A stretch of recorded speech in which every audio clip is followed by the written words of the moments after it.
Hello student, welcome to tape tutorial. My name is Bhavika Patel. आज हम start करते हैं चैप्टर 4 स्ट्रक्चर ऑफ एटम। ठीक है, नेक्स्ट स्टार्ट करते हैं। Structure of atom.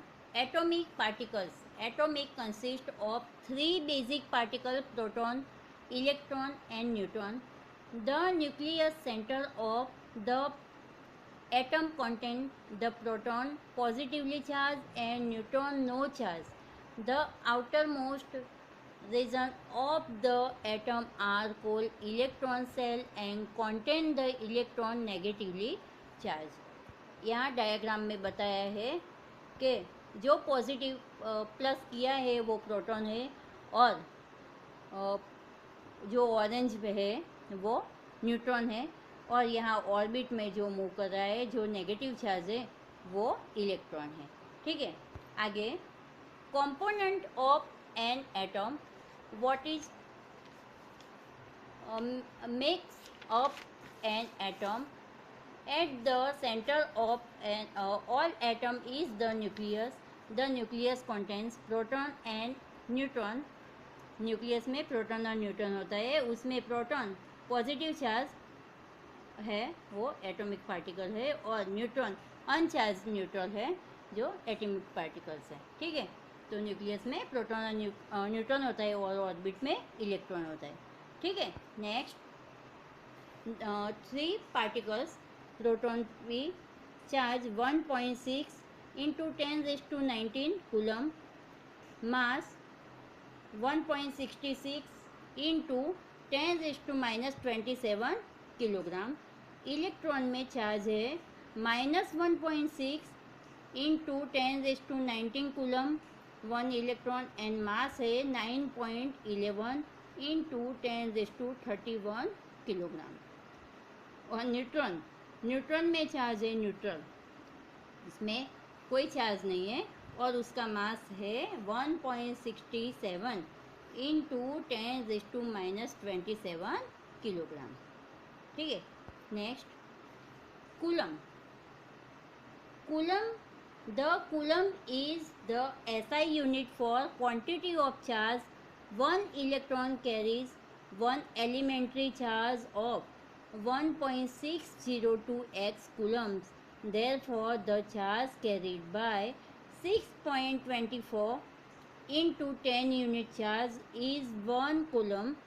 A current of 1 ampere following for 1 second delivered 1 coulomb of charge. SI symbol for the coulomb is C. Coulomb का और SI यूनिट है और उसका सिंबल C है। The basic unit of charge is the coulomb. You must be coulomb when you plug into formula 1 coulomb is equal to 6.25 into 10⁻18 elementary charge. 1 coulomb is equal to कितना है? 6.25 into 10⁻18। ठीक है, और 1 electron is equal to 1.6 into 10⁻⁹ coulomb है। ठीक है, तो elementary charge can not be cut in half. This means object have charge that are multiple of 1.6 into 10⁻⁹ coulomb. ठीक है, आगे प्रोटॉन, इलेक्ट्रॉन और न्यूट्रॉन वो किसने डिस्कवर किया था? So who discover the proton, electron and neutron? तो electron लेते हैं पहले।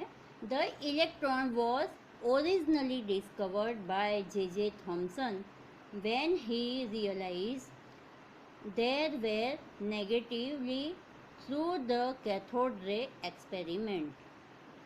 तो इलेक्ट्रॉन J.J. थॉमसन ने डिस्कवर किया था और उसका दूसरा नाम क्या दिया? Cathode ray. ठीक है, और proton, the proton is credited to Ernest Rutherford with his gold foil experiment, noticing the alpha particle were being deflected all over. And lastly, the neutron was discovered by James Chadwick after realizing there was more to the atom then just positively charged particles inside and negatively charged particle orbiting around the outside. तो positively charge हो nucleus के inside हो और जो negative charge है वो outside है। ठीक है, आगे मास एंड चार्ज ऑफ सब एटॉमिक पार्टिकल्स में रिलेटिव मास, रिलेटिव चार्ज और उसका मास पर कूलम और मास पर किलोग्राम भी बताया है। तो प्रोटॉन का रिलेटिव मास 1, न्यूट्रॉन का भी 1 है और इलेक्ट्रॉन का 0.0005 है, यानी कि बहुत कम है। अब रिलेटिव चार्ज देखते हैं तो प्रोटॉन पॉजिटिव +1, न्यूट्रॉन का न्यूट्रल है और इलेक्ट्रॉन का -1 है। प्रोटॉन का चार्ज पर कूलम +1.6 × 10⁻⁻19, न्यूट्रॉन का 0 है और इलेक्ट्रॉन का -1.6 × 10⁻⁻19 है। ठीक है, और मास पर किलोग्राम तो प्रोटॉन का है 1.67 × 10⁻27, न्यूट्रॉन का 1.67 × 10⁻27 और इलेक्ट्रॉन का 9.11 × 10⁻31 है। ठीक है, आगे what is difference between atomic mass and atomic number. अब देखते हैं एटॉमिक मास किसे कहते हैं और एटॉमिक नंबर किसे कहते हैं।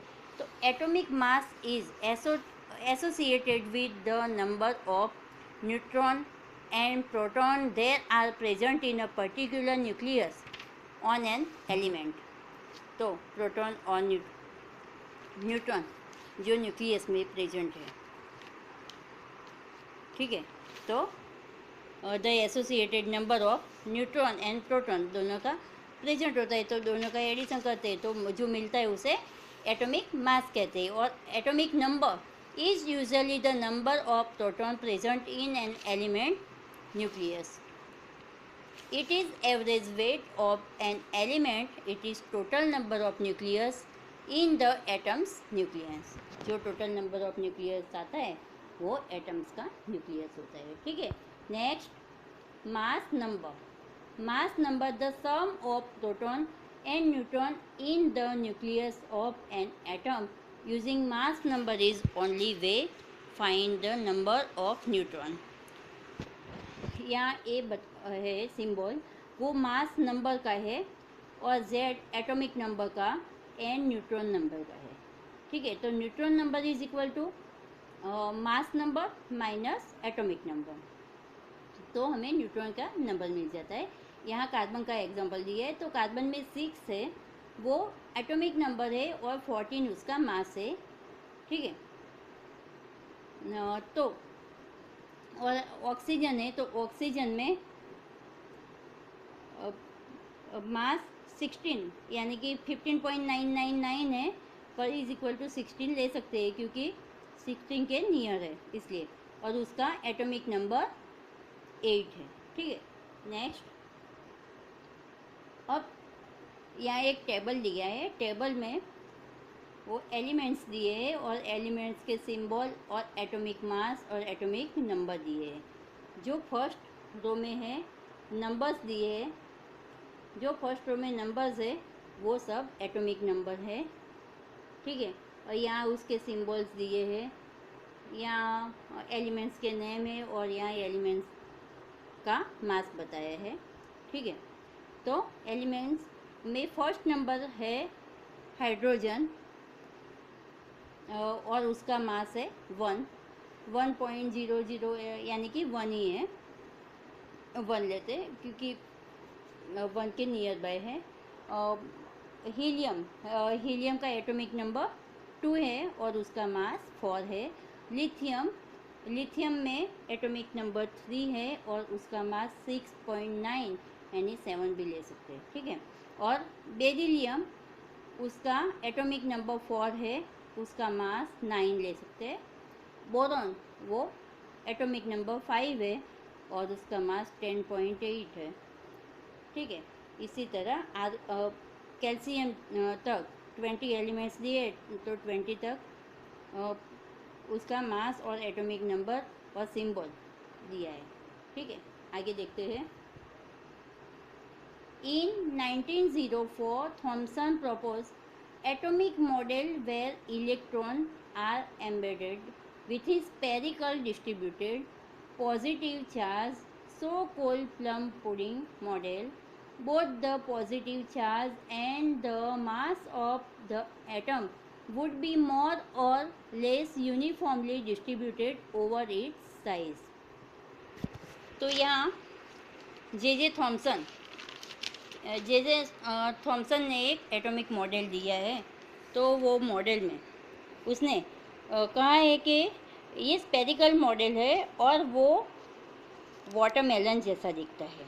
उसके सीड्स है वो लाइक ऐसे इलेक्ट्रॉन पार्ट इन वाटरमेलन के लगते हैं। एटम इज पॉजिटिवली चार्ज है, स्पीयर है। ठीक है, तो उसने कहा है कि the total magnitude total value of positive charge is equal to total magnitude of negative charge, वो उसने कहा है। ठीक है, और उस मॉडल को उसने प्लम पुडिंग भी कहा है। ठीक है, अब आगे देखते हैं। न्यूट्रॉन जो हमने पहले भी देख लिया, एक बार रिपीट कर लेते हैं। न्यूट्रॉन का चार्ज नहीं होता, प्रोटॉन पॉजिटिव चार्ज है और इलेक्ट्रॉन नेगेटिव चार्ज है। ठीक है, अब रुदरफोर्ड का मॉडल देखते हैं। तो Rutherford model was devised by New Zealand born physicist N.S. Rutherford to describe an atom. Rutherford directed the Geiger-Marsden experiment in 1909, which suggested upon Rutherford 1911 analysis that J.J. Thomson plum pudding model of the atom was incorrect. तो Rutherford ने जो model वो discover किया था, तो उसने एक ये भी कहा कि जे थॉमसन का प्लम पुडिंग मॉडल जो हमने आगे देखा वो एटम वॉज इनकरेक्ट है, वो इनकरेक्ट है। ठीक है, और बेस्ड ऑन अबव ऑब्जर्वेशन, आगे उन्होंने ऑब्जर्वेशन किया एंड कंक्लूजन, क्या कंक्लूजन आया? तो Rutherford propose the atomic structure of element according to the Rutherford atomic model positively charged the particle and most mass of an atom concentrated in an extremely small volume. He called region of the atom as a nucleus. तो यहाँ structure में दिया है वो alpha particle scattered करके वो गोल foil का use करके उन्होंने एक मॉडल स्ट्रक्चर बनाया था। उसके बारे में जो आगे दिया है वो देखते हैं।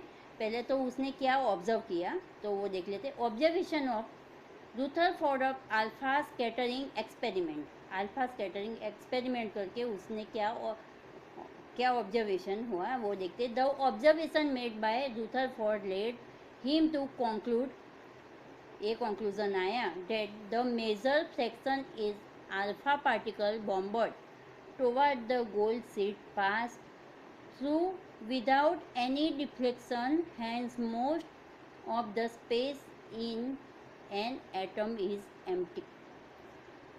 तो क्या कंक्लूजन आया? First, a major fraction is alpha particle bombard toward the gold foil seat.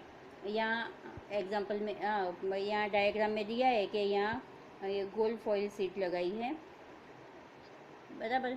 तो क्या होता है? मोस्ट पार्टिकल अंडर डिफ्लेक्ट, वो डिफ्लेक्ट हो जाते हैं, अनडिफ्लेक्ट हो जाते हैं। ठीक है, यहाँ बीम ऑफ पार्टिकल्स लगाए तो वो अनडिफ्लेक्ट हो जाते हैं। तो इसने किया कि सीट पास की तो क्या हुआ? It without any deflection, hence most of the space in atom is empty. Second, some of the alpha particles were deflected by the goal seat by very small angle Hence, the positive charge in atom no uniformly distribute. The positive charge in atom is concentrated, is very small volume, एकदम small volume रहता है. ठीक है. Third, very few of the alpha particle were deflected back. Back भी होते हैं कितने. That is only few alpha particle had nearly 180 angle of deflection, so the volume occupied by the positively charged particle is an atom is very small as compared to total volume of an atom. एकदम small होता है वो compare किया तो. ठीक है. आगे. हाँ, यहाँ भी एक डायग्राम दिया है, उसमें बताए हैं कि न्यूक्लियस से पास होता है. हाँ, पहले देख लेते हैं. Atom consist of lot of empty space. यहाँ देखते हैं तो atom consist of lot of empty space empty बहुत है. Whole mass positive charge of atom is located is very small volume at is centre nucleus. तो यहाँ हम देखते हैं तो यहाँ थॉमसन का मॉडल, ये थॉमसन का मॉडल है.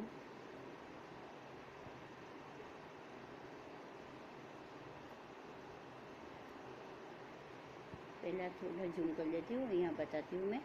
हाँ, ये मॉडल बताया, ये थॉमसन का है. और यहाँ मॉडल है एक रूथरफोर्ड का बताया है. तो यहाँ क्या है, पार्टिकल्स यहाँ से पास होते हैं तो वो क्या होता है, वो डेविएट हो जाते हैं. तो एक ऑब्जर्वेशन ये है कि alpha particle pass through the foil without any deviate. तो यहाँ से बैक हो जाते हैं, ऐसे हो जाते हैं, एकदम सेंटर में से पास होते हैं तब की बात है. और यहाँ पास से पास होते हैं तो डायरेक्ट निकल जाते हैं. और सेंटर के यहाँ से होते हैं तो यहाँ से होके यहाँ ऐसे और ऐसे डेविएट हो जाते हैं. ठीक है. तो ये ऑब्जर्वेशन है कि alpha particle pass through the foil without any deviation. A few particles go deflect making small deviation. कितने ऐसे है कि स्मॉल डेविएशन होता है. और वेरी फ्यू पार्टिकल्स 12,000 गोट 180 रिवर्सल इन पाथ. मैंने अभी बताया ना कि ऐसे सेंटर में से पाथ करते तो ऐसे रिवर्स हो जाते, तो उसका पाथ क्या होता है, रिवर्सल पाथ हो जाता है. और यहाँ से होता है तो ऐसे डेविएट हो जाते हैं, रिपल हो जाते हैं. ठीक है. रिपेल प्रोसेस होती है, ऐसे काउड हो जाते हैं. और जो न्यूक्लियस के ऊपर से जाते हैं वो डायरेक्ट ऐसे जाते हैं. ठीक है.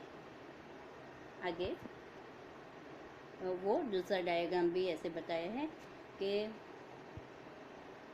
यहाँ कैसे रिवर्स हो गए हैं, ये रिवर्स हो गए. ठीक है. और ये डायरेक्ट पास हो गए. ठीक है. समझ में आ गया अल्फा पार्टिकल्स से.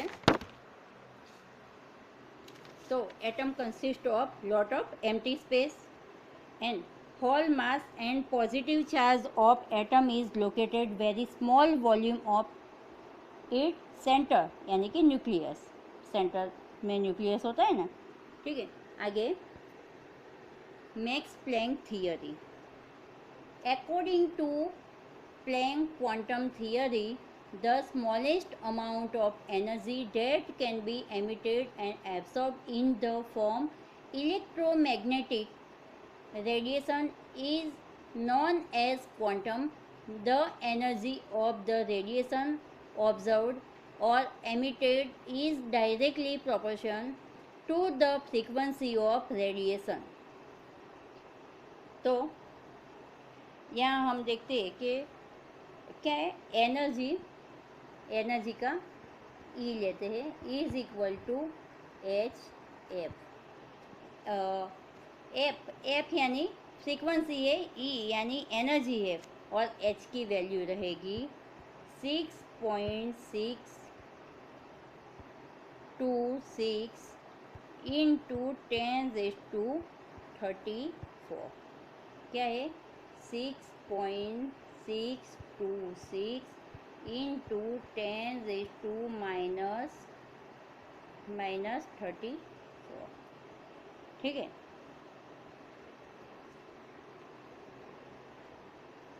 आगे Bohr model. In atomic physics, the Bohr model or Rutherford Bohr model, presented by Niels Bohr and Ernest Rutherford in 1913, is system consisting of small dense nucleus surrounded by orbiting electrons, similar to structure of solar system but with attraction provided by electrostatic force in place gravity। तो bore atomic model में क्या है, electron negative revolve around the nucleus in various orbit.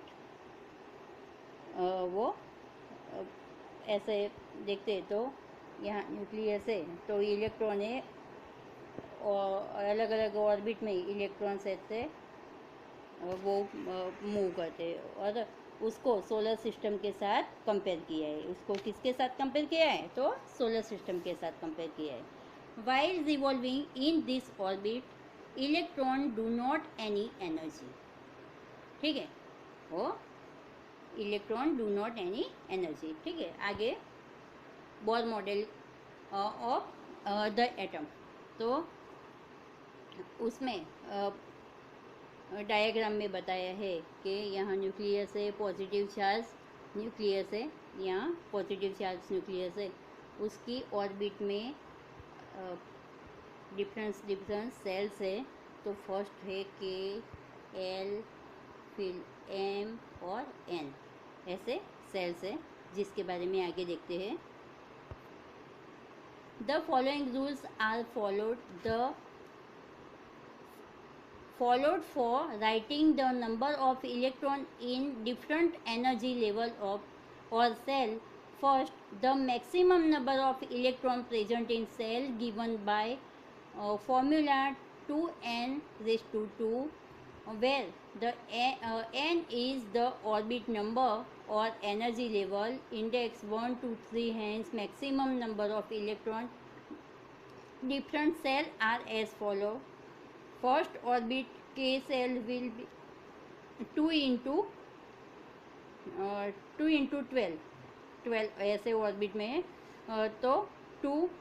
Second orbit L will be 2 into 22, या answer आएगा 8, यानी कि के cell में 2 वो फर्स्ट ऑर्बिट में 2 हो गए, सेकंड में 8, एम सेल थर्ड में 2 इंटू 32 यानी कि 18 हो गए, और fourth N shell will be 2 into 42 यानी कि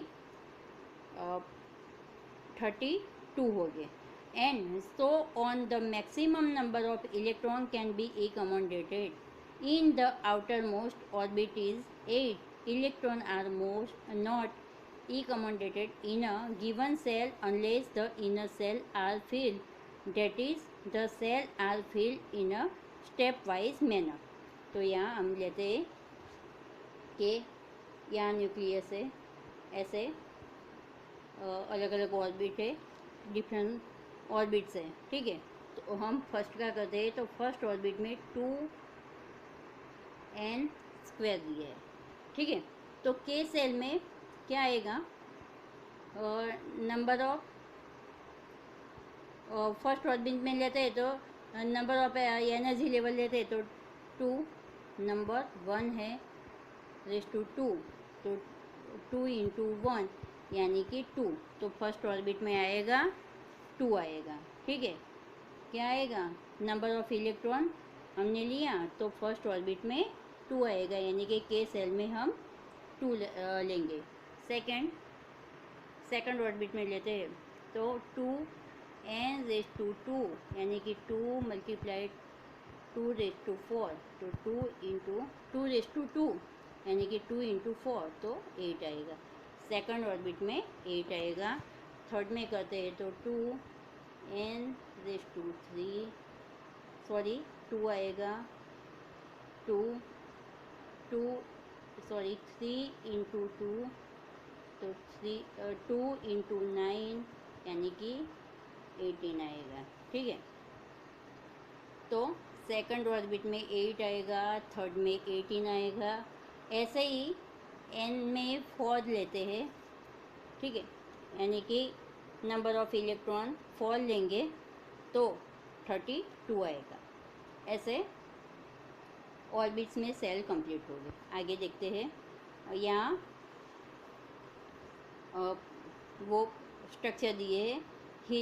हाइड्रोजन में 1 एटॉमिक 1 है ऑर्बिट्स में इलेक्ट्रॉन, हीलियम में 2 है, लिथियम में 3 है, और ऐसे बेरिलियम में 4, बोरोन में 5, कार्बन में 6 है, नाइट्रोजन में 7 है, ऑक्सीजन में 8 है, और फ्लोरीन में 9, नियॉन में 10 है। ऐसे इलेक्ट्रॉन ऑर्बिट में घूमते रहते हैं, ऐसे मूव करते हैं, ठीक है। सोडियम में 11, मैग्नीशियम में 12, एल्यूमिनियम में 13 है, सिलिकॉन में 14, फॉस्फोरस में 15, सल्फर में 16, क्लोरीन में 17 और आर्गोन में 18। यहाँ 18 तक दिया है, ठीक है। आगे देखते हैं valency. We have learn how the electron in an atom are arranged in different cell orbit. The electron present in the outermost cell of an atom are known as valence electron. From the Bohr scheme, we also know that the outermost cell of an atom can valence. उसे valency कहते हैं, ठीक है। तो valency किसे कहते हैं वो ये टेबल में देखते हैं आगे। तो एक टेबल दिया है, उसमें elements, symbols, atomic number, number of proton, number of neutron, number of electron और डिस्ट्रीब्यूशन किया है इलेक्ट्रॉन्स का, जो हमने आगे देखा था 2n² फॉर्मूला लेके, और उसकी कितनी वैलेंसी आती है वो दिया है, ठीक है। तो हाइड्रोजन में तो एटॉमिक नंबर 1 है, उसके प्रोटॉन नंबर भी 1 है, और जितने प्रोटॉन होते हैं उतने ही इलेक्ट्रॉन होते हैं, तो वो भी 1 रहेगा। तो वो तो के सेल में आ जाएगा, तो उसकी वैलेंसी भी 1 रहेगी। अब हीलियम लेते हैं, तो हीलियम का नंबर ऑफ प्रोटॉन 2 है, और नंबर ऑफ इलेक्ट्रॉन भी 2 रहेगा, ठीक है, और नंबर ऑफ न्यूट्रॉन वो 2 रहेगा, ठीक है। तो वो भी के सेल में फर्स्ट ऑर्बिट में कंप्लीट हो जाएगा, क्योंकि फर्स्ट ऑर्बिट की कैपेसिटी 2 की है, तो 2 में कंप्लीट हो जाएगा, और 2 की कंप्लीट है, और उसको वो 2 ही है, तो उसकी वैलेंसी तो 0 आएगी। अब थर्ड है लिथियम, तो लिथियम का एटॉमिक नंबर 3 है, उसके नंबर ऑफ प्रोटीन 3, न्यूट्रॉन 4 है, और इलेक्ट्रॉन 3 है, ठीक है। तो हम लिथियम की वैलेंसी देखते हैं। तो लिथियम का एटॉमिक नंबर 3 है, तो फर्स्ट ऑर्बिट में तो 2 आएगा, और सेकंड में 3 है तो 1 बाकी रहेगा, तो सेकंड ऑर्बिट में आ जाएगा। तो उसको कंप्लीट सेकंड ऑर्बिट को कंप्लीट करने के लिए 8 इलेक्ट्रॉन चाहिए, पर उसके पास तो 1 ही है, तो वो क्या करेगा, 1 गेन कर लेगा, यानी उसकी वैलेंसी कितनी रहेगी, उसकी वैलेंसी 1 रहेगी, ठीक है। वैसे बेरिलियम लेते हैं तो बेरिलियम 4 है, तो उसका 2 आएगा, तो वो भी 2 गेन करेगा, तो उसकी वैलेंसी 2 रहेगी, ठीक है। ऐसे ही आगे देखते हैं सब carbon, nitrogen, oxygen, fluoride, neon, तो फ्लोराइड तक उसकी वैलेंसी में गेन करेंगे या डोनेट करेंगे, तो गेन करेंगे तो उसकी वैलेंसी प्लस में होगी, और डोनेट करेंगी तो माइनस होगी, ठीक है। और नियॉन, अब नियॉन का लेते हैं, तो नियॉन क्या है, नियॉन का एटॉमिक नंबर 10 है, तो 2 और 8 सेकंड ऑर्बिट्स कंप्लीट कर लेता है, तो उसकी वैलेंसी 0 रहेगी, ठीक है। अब लेते हैं सिलिकॉन, तो सिलिकॉन का क्या है, 14 है, तो 2, 8, 4, थर्ड में 18 की कैपेसिटी ऐसे तो है, पर वो इतने नहीं होते, उसकी ऑर्बिट में 8 इलेक्ट्रॉन से रखता है। तो 8 कंप्लीट करने के लिए सिलिकॉन को 4 इलेक्ट्रॉन की रिक्वायरमेंट है, नहीं तो थर्ड ऑर्बिट कंप्लीट करने के लिए 4 इलेक्ट्रॉन की रिक्वायरमेंट है। वो क्या करता है, 4 इलेक्ट्रॉन ले भी सकता है और दे भी सकता है। वो दे देगा, इलेक्ट्रॉन्स गेन करेगा तो सेकंड ऑर्बिट कंप्लीट हो जाएगी। तो उसकी वैलेंसी कितनी रहेगी, 4। पर वो -4 भी हो सकती है और +4 भी हो सकती है। तो ऐसे एलिमेंट को क्या बोलते हैं, टेट्रावैलेंट एलिमेंट। ठीक है, तो सिलिकॉन को क्या बोलते हैं, टेट्रावैलेंट। ठीक है, आगे isotopes. Isotopes are variant of particular chemical element which differ in neutron number and consequently in nucleon number. All isotope of given element have the same number of proton but different number of neutron in each atom. तो isotope किसे कहते हैं, तो जिसमें atomic number यानी कि carbon का atomic number कौन सा क्या है, 6 है। ठीक है, और उसका मास 12 है। पर जब न्यूट्रॉन के नंबर बढ़ते हैं तो उसका मास भी बढ़ता है। तो यहाँ डायग्राम में फर्स्ट में तो मास 12 है, पर एक नंबर न्यूट्रॉन का बढ़ गया तो इसमें उसका मास भी एक बढ़ गया, तो 12 से 13 हो गया। यहाँ 2 बढ़ गए तो क्या हुआ, उसका मास 14 हो गया। इसी तरह जिसमें एटॉमिक नंबर सेम रहते हैं पर उसका मास डिफरेंट रहता है, वो आइसोटॉप एलिमेंट है। ठीक है, आगे एग्जांपल देखते हैं। Isotope one of two or more species of atom of a chemical element with the same atomic number and position in the periodic table and nearby identical chemical behavior but with the different atomic masses and physical properties. Every chemical element has one or more isotope. तो यहाँ hydrogen और oxygen का example लिया है। तो hydrogen में यहाँ first है, तो फर्स्ट में हाइड्रोजन का एटॉमिक नंबर तो 1 है। ठीक है, पर उसमें क्या है, फर्स्ट डायग्राम में ऐसा है कि उसकी प्रोटॉन नंबर 1 है पर न्यूट्रॉन नंबर 0 है, तो उसका मास तो 1 ही रहेगा। ठीक है, पर सेकंड देखते हैं तो सेकंड में क्या है, उसका मास 1 हो जाता है, तो 1 और 1 मिलके 2 हो जाता है। और थर्ड में डायग्राम में देखते हैं तो न्यूट्रॉन नंबर 2 हो जाते हैं, यानी कि उसका मास 3 हो जाता है। यानी कि एटॉमिक नंबर तो उसमें हाइड्रोजन में सेम रहता है, 1 1 1 रहता है, पर उसका मास चेंज होता है। फर्स्ट में 1 है, सेकंड में 2 है और थर्ड में 3 है। तो जिसका मास 1 है उसको प्रोटियम कहते हैं। क्या बोलते हैं, प्रोटियम। और जिसका मास 2 है उसे ड्यूटेरियम कहते हैं। क्या कहते हैं, ड्यूटेरियम। और थर्ड जो डायग्राम है जिसका मास 3 है उसे ट्रिटियम कहते हैं। उसे क्या बोलते हैं, ट्रिटियम। तो ये याद रखना है, ये क्वेश्चन इम्पोर्टेंस है, आ भी सकता है। प्रोटियम किसे कहते हैं, ड्यूटेरियम किसे कहते हैं और ट्रिटियम किसे कहते हैं। ठीक है, और नेक्स्ट है ऑक्सीजन का लिया है, तो उसमें भी एटॉमिक नंबर सेम है और मास में डिफरेंस है।